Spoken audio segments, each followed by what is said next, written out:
But there's a really interesting thread that's sort of been bubbling around in the conversation for me already on the subject of all theology being practical, all theology being relational, and also Jesus being the wisdom of heaven, which made me think of something I really wanted to ask you, Douglas, especially, which is from your opening salvo in Pauline Dogmatics.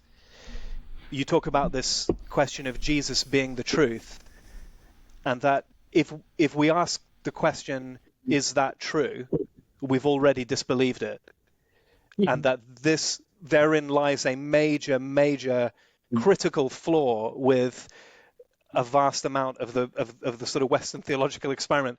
And I was wondering if you might be able to speak to that and just help us through. Like when we hear something that says Jesus is the wisdom of God, it's like the natural thing we want to do is to say, well, okay, well, how does that work then?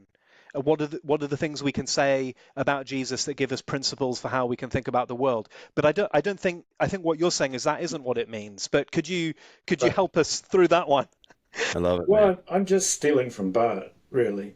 But you've already said it in a way when you talk about a modern mentality, where we've been taught academically, and it's filtered down through the churches, to be in charge of our own intellectual discovery, in charge of our own environments, in charge of our own decision-making, and to act like little sovereigns of our own journey towards truth and knowledge, which means testing everything and subjecting everything to our own assessment and making ourselves the measure of all things.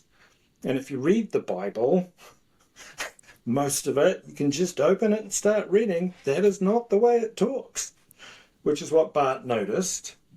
And then with great genius and courage, he took the humble step of saying Christian truth and the truth of the church is an acknowledgement that God has established a relationship with us first, brought us into the truth, and is in command of the truth. And if that makes you a little insecure, suck it up. It's a good thing that you're not in charge of the truth. So we all start on the same level on bended knee.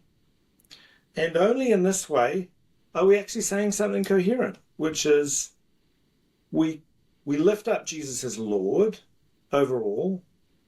And in this way, we also lift him up as the Lord of the truth, the Lord of the truth. To understand that Jesus is Lord, he must be the Lord of the process by which we know that. So we're just acknowledging a reality that we're involved with. We're confessing it. We're witnessing to it. And once you get that, you do what Jason was saying before, which is you place Christ right in the middle of all your God talk and all your biblical work. Come on. He's the Lord of all of that stuff, and you don't lose your way so easily. And whenever you don't do that at the start, you're in big trouble. Right. But of course, we slip off the steep and narrow path. Anyway, we might start off with Jesus as Lord, but then we get to a question and we forget to really see what Jesus is doing with that question. We fall off and have to kind of get back onto the steep and narrow way. But that's what it's all about. And we're here to encourage one another and affirm one another when we do that. And hopefully things will work out.